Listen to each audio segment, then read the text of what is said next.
Selamat pagi, semangat pagi para mahasiswa yang saya banggakan. Berjumpa dengan nama saya Muhammad Guntoro. Kita akan belajar bersama dalam satu materi ini untuk mata kuliah pengenalan Big Data.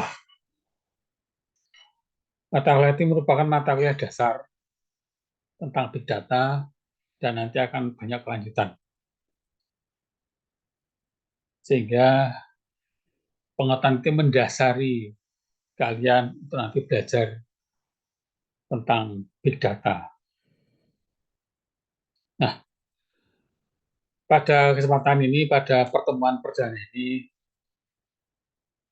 kita belum akan masuk ke materi yang lebih dalam, tapi akan kami sampaikan tentang quotes atau apa itu Big Data dan pentingnya Big Data bagi kalian. Juga beberapa ketentuan yang ada di buku kuliah. Saya berharap semoga kalian dan kita semua dalam keadaan sehat, dilindungi oleh Tuhan Yang Maha Esa. Baik, mahasiswa yang saya banggakan, saya coba untuk menyampaikan slide ini. Jadi, pengenalan Big Data itu termasuk, atau Big Data, itu mata kuliah yang relatif baru ya. Jadi, itu baru muncul sekitar 10 atau booming 5 tahun terakhir. Sehingga barangkali pada saat kalian kecil, apalagi saya lahir itu belum, apalagi bahkan saya kuliah pun belum mengenal Big Data. Ya karena mata kuliah ini mengikuti perkembangan dari teknologi bidang IT. Memang 10 atau 20 yang lalu di Indonesia terutama, itu Big Data belum dikenal karena memang dukungan infrastruktur IT belum dukung. Nah, baru akhir ini dengan dukungan pertama kecepatan, kemudian besarnya volume atau besarnya kapasitas perekaman di dunia komputer dan interkoneksi yang sudah besar, maka penerapan Big Data itu bisa kita lakukan saat ini. Jadi apa itu Big Data? Jadi secara definitif, kalau disingkat, Big Data adalah kumpulan data yang sangat besar, jadi sekali lagi, atau hook data. Tidak hanya data dalam bentuk sekian rekod, 100 rekod, 200 rekod, tapi bisa jutaan bahkan miliaran rekod. Nah, di samping data dengan volume yang besar, Big Data adalah kumpulan data yang kompleks. Kompleks itu bervariasi datanya. Apa variasinya? Jadi data-data di Big Data itu tidak hanya berupa data-data yang bersifat terstruktur seperti yang ada di dalam basis data yang kalian pelajari saat ini. Big data struktur itu adalah data struktur adalah data yang dibentuk dalam bentuk baris dan kolom, ya, yang kita kenal dalam bentuk tabel saat ini. Itu big data struktur.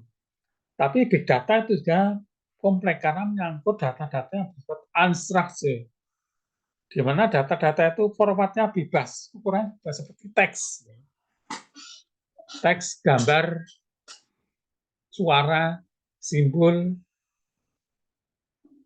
dan dari bentuk jenis datanya juga variatif. Jadi unstructured data itu data-data tidak struktur, misalnya data-data dari media sosial, data-data dari media-media online, itu semua adalah data unstructured. Itu disebut kompleks dan terus bertambah setiap waktu. Jadi itu data itu berjalan terus. Kita lihat sekarang perkembangan data tidak lagi pada eh, gigabyte sudah tidak lagi, tapi lebih jauh sebagai sampai yetabyte dan seterusnya. Jadi kalau kita lihat eh, ilustrasi yang ada di samping, ya, ilustrasi di sebelah kanan itu, jadi data dari berbagai sumber ini, ya, data di berbagai sumber ini,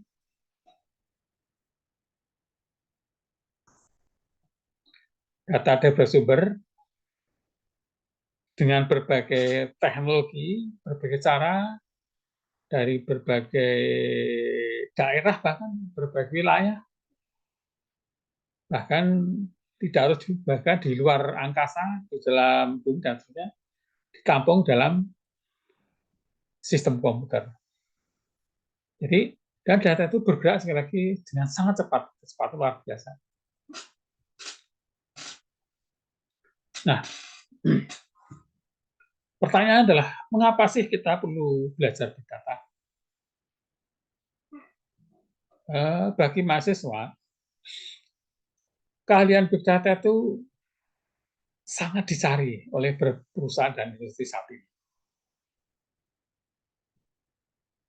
Yang kedua jelas, mahasiswa yang mengalami big data memiliki peluang karier yang lebih baik.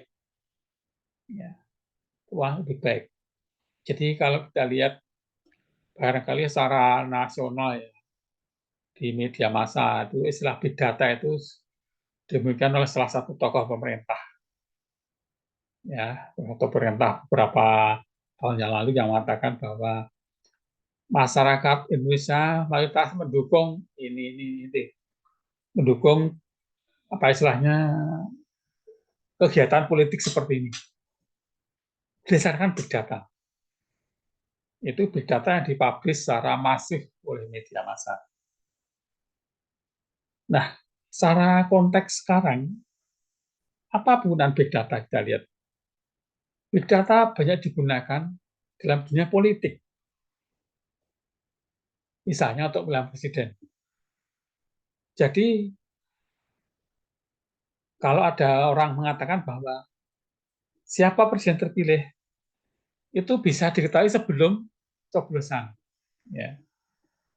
Karena apa? Paling tidak, para pengelola big data, pelaku big data ini, mengambil sampel dari media-media online atau media sosial. Karena kita tahu bahwa pengguna media sosial atau media online di Indonesia itu sudah ratusan, kalau tidak kan lebih dari 100 juta penduduk. Jadi boleh dikatakan lebih dari separuh pemilih atau daftar atau warga yang punya hak pilih yang sekitar 200-an juta. Dengan demikian, dengan sampel yang lebih dari 50% kurang lebih, ya. Ya nanti untuk data barangkali kalau kurang tepat bisa di debatable, ya. Itu sudah mewakili dari konteks kebenaran. Jika tidak salah kalau ada nanti ada statement yang mengatakan bahwa sebelum coblosan itu presiden terpilih sudah diketahui siapa yang nanti akan jadi jawara terpilih. Lepas dari dinamika lain. Nah, juga dalam pemilihan-pemilihan kepala daerah, pemilihan calon legislatif itu mereka-mereka itu bisa bekerjasama dengan perusahaan big data untuk bisa memprediksi minimal sekurang-kurangnya bagaimana pendapat masyarakat tentang suatu calon kepala daerah atau calon legislatif menurut media-media online atau menurut media sosial. Nah, disitulah peran big data berperan. Walaupun memang tidak disampingkan ada namanya silent atau pemilih-pemilih yang diam yang barangkali ada di pelosok atau barangkali yang tidak mengenal teknologi media sosial. Nah, tapi barangkali itu di Indonesia sekarang barangkali sudah apa ya sudah terkurangi. Jadi mayoritas kira-kira kalau kita lihat dari persentase pengguna media sosial itu sudah separuh lebih media sosial. Nah, itulah pentingnya big data. Nah, kalian kuliah big data atau nanti kalau kalian itu berprofesi sebagai big data expert, itu tidak salah. Saya sampaikan ada 10 pekerjaan yang menjanjikan 5 tahun yang datang. Bahkan barangkali 10 tahun yang datang. Apa kira-kira? Satu, data analis dan saintis ini terkait lagi dengan data. Jadi data analis dan saintis ini sekarang betul banyak dicari ya, bagaimana para analis data atau ilmuwan data, yaitu dia yang mempelajari data dan pola, kemudian diambil kesimpulan, ya, sehingga menghasilkan organ dari kesimpulan yang lebih tepat. Itu data analis. Data analis termasuk profesi yang sekarang masih dipelajari bahkan sampai program doktor atau S3. Data analis ini termasuk di dalam suatu perusahaan itu memiliki salary atau gaji paling tinggi. Ya. Nah, pekerjaan kedua adalah spesialis AI dan machine learning. Ya, spesialis AI atau EI atau spesialis kecerdasan buatan dan machine learning. Jadi ini kaitan dengan masalah teknologi yang terkait dengan kecerdasan buatan dan sistem yang belajar sendiri. Itu artinya apa? Nah, untuk AI machine learning itu kita pelajari. Ya, kita pelajari di UTD ini. Machine learning kita juga belajar data mining, kemudian belajar data lake, kita belajar data warehouse dan seterusnya. AI juga ada belajar eh, apa istilahnya kesan buatan dipelajari, terus juga belajar fuzzy itu masuk AI. Nah ini yang ketiga, kalau kalian pengen spesialis data tanpa harus jadi data analis dan spesialis AI, menduduki porsi ketiga, ya ketiga. Jadi karena ini bersifat general atau umum, ya yang bisa dipelajari oleh kalian dari mahasiswa sarjana. Nah, keamanan cyber juga penting karena kita punya data besar, punya data banyak, tapi mudah dicuri, mudah dibobol, mudah diubah. Nah, ini juga jadikan ahli-ahli di bidang keamanan cyber cukup signifikan yang datang.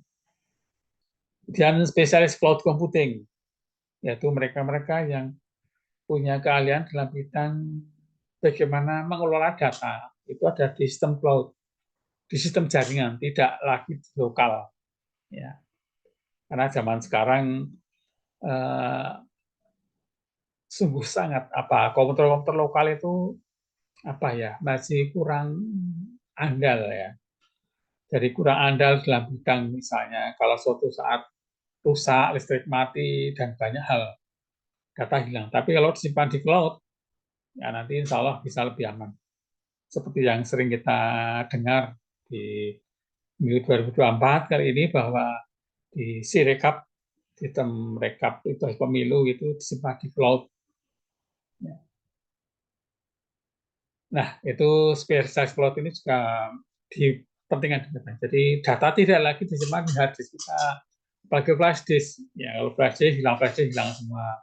Kalau flash disk disimpan di HP atau di lokal, nanti komputernya dipakai orang lain, bisa dibuat orang lain. Nah, ini repot memang. Ya. Dan spesialis IoT, Internet of Things, jadi yang mengelola kaitan dengan sensor-sensor.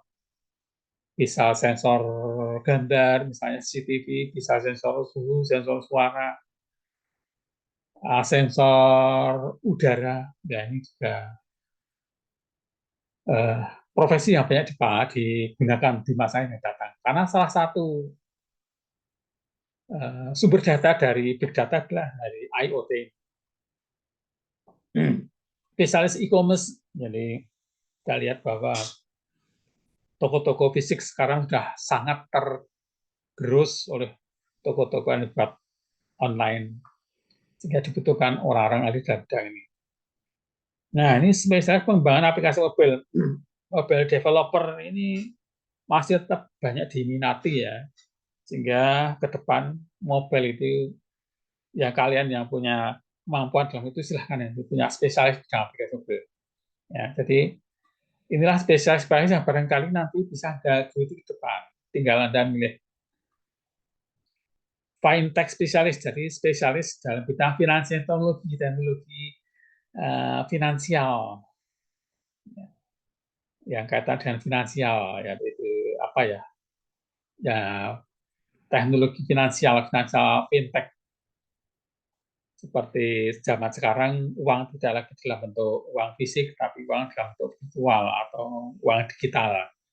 Nah, ini butuh spesialis. Nah, spesialis kesehatan digital ini maksudnya adalah bukan apa ya, bukan bagaimana dalam bidang kesehatan, tapi bagaimana sistem digital kita itu menjadi sehat. Bukan sistem digital yang merusak, tapi sistem digital yang sehat, yang bermanfaat bagi masyarakat banyak. Itu namanya kesehatan digital. Ini termasuk spesies yang barangkali ke depan menjadi menjanjikan. Nah, maka pekerjaan-pekerjaan yang non ini masih banyak, tetapi ini saran dari 10 pekerjaan yang menjanjikan. Beberapa pekerjaan sekarang mulai hilang, misalnya kasir, ya, karena digantikan oleh sistem online. Bagian tiketing ya, tiketing pesawat terbang, tiketing apa istilahnya, bis, tiketing kereta api, sekarang sudah mulai digantikan. Kalau dulu fisik orang, sekarang sudah mulai menggunakan teknologi IT. Bahkan ke depan, driver atau sopir itu sudah mulai berkurang, terutama di negara-negara yang maju. Kita lihat kendaraan sudah otonomus, sudah bisa bekerja sendiri, berjalan sendiri. Ya, bahkan kita punya pernah apa namanya ya, kereta cepat itu, ya itu beberapa negara sudah tanpa sopir lagi. Jadi dikendalikan secara online. Itu saya pekerjaan yang menjanjikan, sehingga kalau kalian itu ada di spesialis big data, silahkan menggeluti bidang itu di big data. Ya, tentu kita lihat, kalau kita lihat dari tingkat kesulitan, semakin ke atas ini ya relatif semakin sulit. Tapi semua kesulitan itu ada harganya.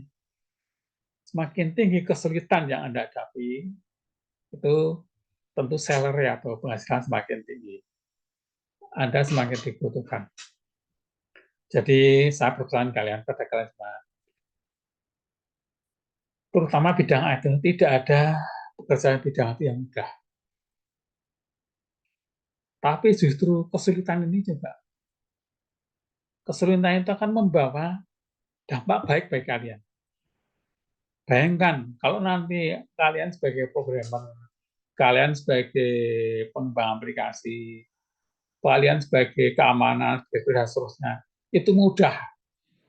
Bahkan anak SMA bisa, SMP bisa dibayangkan. Maka kita ngapain? Jadi tolong kalau kalian sebagai orang IT, setiap kesulitan itu hadapi dengan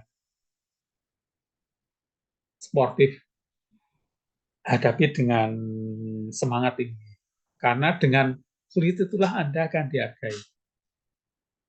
Ya, Anda silakan survei saja. Di mana pekerjaan yang sulit, maka Anda dihargai dulu.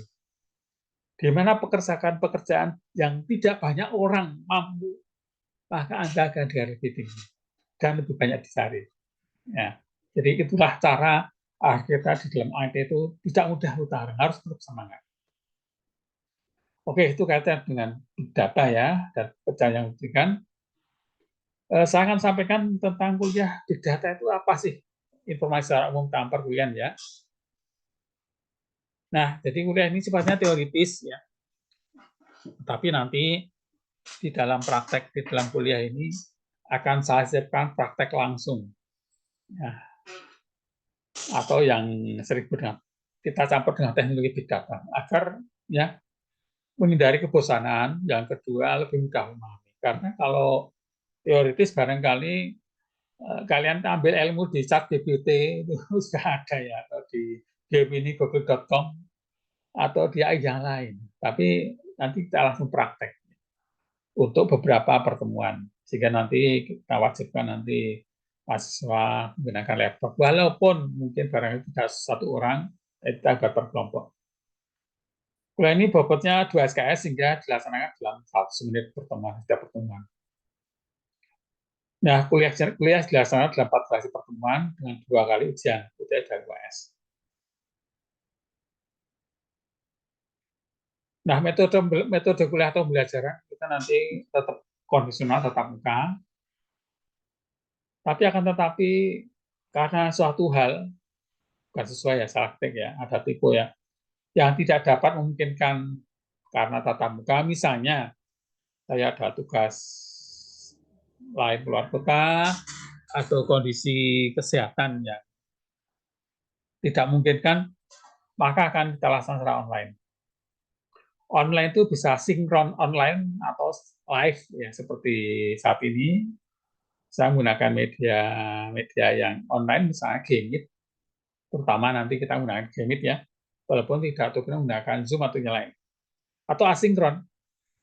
Asinkron itu bila secara live tidak mungkin kan, jadi kuliah kita sampaikan secara menggunakan naskah yang kita publish di e-learning, ya di e-learning, atau menggunakan media YouTube dengan barangkali tidak harus saya atau bisa orang yang ada di YouTube.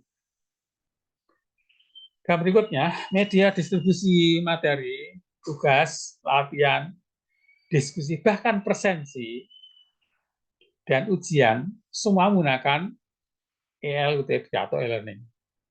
Jadi kita tidak lagi menggunakan kertas ya, atau paperless. Presensi kita tidak lagi menggunakan kertas, kita langsung online. Jadi setiap kuliah nanti ada online, ada presensinya.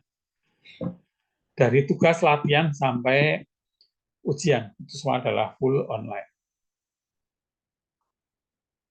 Nah, untuk komponen penilaian akhir, kita sebut ada 3. Tugas, PR, latihan, itu 30%, UTS 30%, dan ujian akhir 40%. Nah, ini hal lain. Apabila masa berjalan hadir, silahkan WA ke saya, ke dosen, chat only. Disertai argumentasi atau alat bukti yang logis. Ya, jadi tidak hanya, Pak, saya izin. Karena apa? Males. Jadi males bukan alasan ya. Jadi males itu bukan sifat anak muda. Ya, anak muda kalian harus pada posisi harus fight. Karena era-era kalian itu era sedang fight. Karena nanti untuk fight atau berjuang ini nanti setelah lulus lah Anda waktunya menikmati hasil perjuangan Anda. Jadi sekarang itu pada ibarat tanaman, kalian itu baru menanam. Nanti memetik buahnya setelah selesai, setelah di masyarakat. Nah, dalam menanam padi atau menanam pohon yang berbuah itu tentu juga tidak bisa seenaknya. Ya, kalau seenaknya hasilnya seenaknya, gitu ya. Apakah begitu yang diharapkan? Ya, tentu tidak. Masalahnya Anda tambah masalah seorang sebagai fighter dalam hidup Anda. Nah, media komunikasi dosen atau saya dengan mahasiswa kaitan dengan penelitian pada jadwal yang ditentukan melalui e-learning. Jadi, misalnya besok ada kuliah tatap muka atau e-learning. Nanti di setiap pertemuan akan tersampaikan di ELA. Jadi, setiap mahasiswa diwajibkan untuk jadi member atau partisipan di e-learning. Nah, kira-kira itu informasi umum tentang perkuliahan ini. Barangkali yang secara khusus nanti akan kita sampaikan pada saat kuliah tatap muka. Untuk tata tertib kuliah yang kita sarankan pokok-pokoknya ya. Jadi agar kalian itu memperoleh apa ya, memperoleh fasilitas berhak untuk ujian akhir, maka harus sekurang-kurangnya kehadiran 10% atau 10 kali, ya, baik hadir secara online maupun eh, langsung. Jadi walaupun nanti kuliah online, tetap nanti dihitung sebagai kehadiran. Ya. Kemudian bagi masa yang terlambat masuk lebih dari 15 menit dari jamnya, silakan Anda izin ke dosen tersebut. Pak, saya izin terlambat karena ini. Silakan. Selama kuliah, coba usahakan handphonenya di silent ya, agar suara tidak mengganggu. Kemudian dari si pakaian, mahasiswa wajib berpakaian rapi ya. Rapi itu artinya ya rapi wajar ya. Pakai kaos asal berkerah, pakai celana panjang, atau kalau perempuan pakai rok, ya yang rapi lah. Ya, jangan yang sobek-sobek. Ya. Jadi untuk membedakan kalian kuliah dengan nonton sepak bola. Ya. Sekali lagi juga dilarang pakai kaos oblong ya, atau sandal selop. Ya, pakai kaos lah, kaos boleh tapi pakai yang berkerah ya. Dan juga asalnya dengan sandal jepit ya, karena nanti dikira ke apa ya, untuk sekali lagi untuk membedakan agar suasana kondusif ini, suasana kuliah ya, bukan nonton sepak bola, bukan nonton voli, bukan sedang di kafe ya, beda ya.